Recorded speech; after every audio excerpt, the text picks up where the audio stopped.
দে তোরা নূতন করে দে নূতন আভরণে, দে তোরা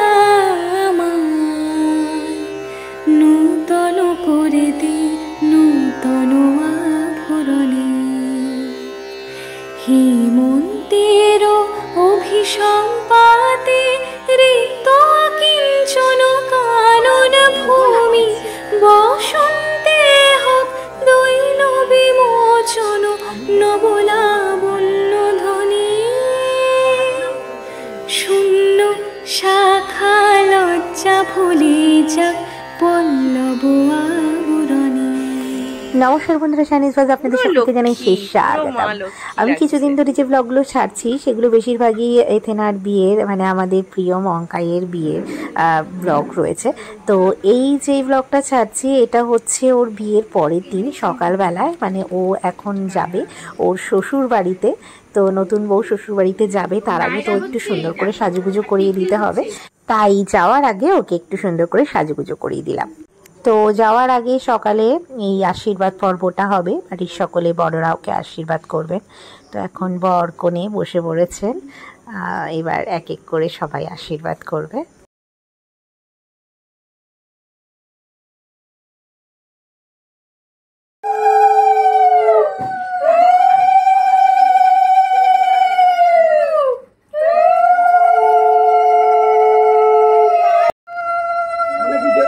হ্যাঁ হ্যাঁ, সব পাঠিয়ে দেবো।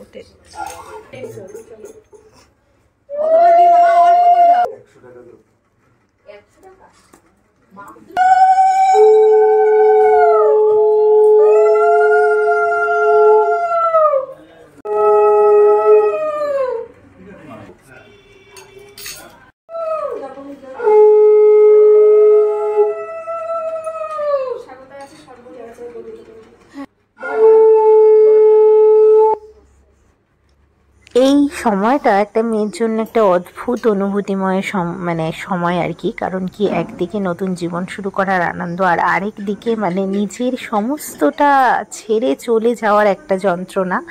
তো সেটাই কাজ করছে মঙ্কাইয়ের মধ্যেও জানি। আর আমি কিন্তু ওর সম্পর্কে মাসি হই, তো মাসি মানে তো ওকে তো আশীর্বাদ করবোই। যাই হোক, কিন্তু ওই আমরা প্রণামের মধ্যে ব্যাপার নেই, আমাদের যেহেতু বন্ধুর মতো সম্পর্ক, তাই জন্য মানে আমরা বরাবরই কোলাকুলি করি।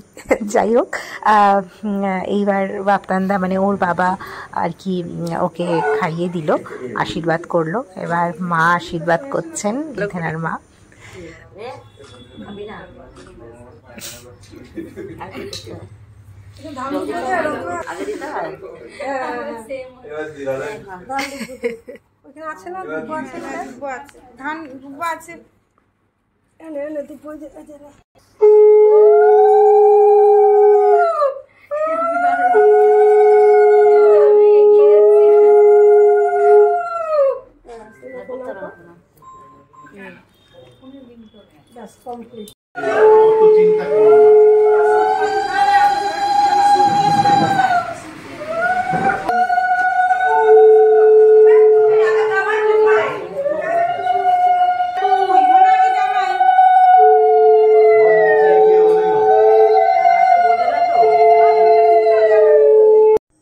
জন্ম থেকেই বাপের ঘরে প্রিয় রাজকুমারী, সেই মেয়েটাই সুখের খোঁজে ছাড়বে বাপের বাড়ি।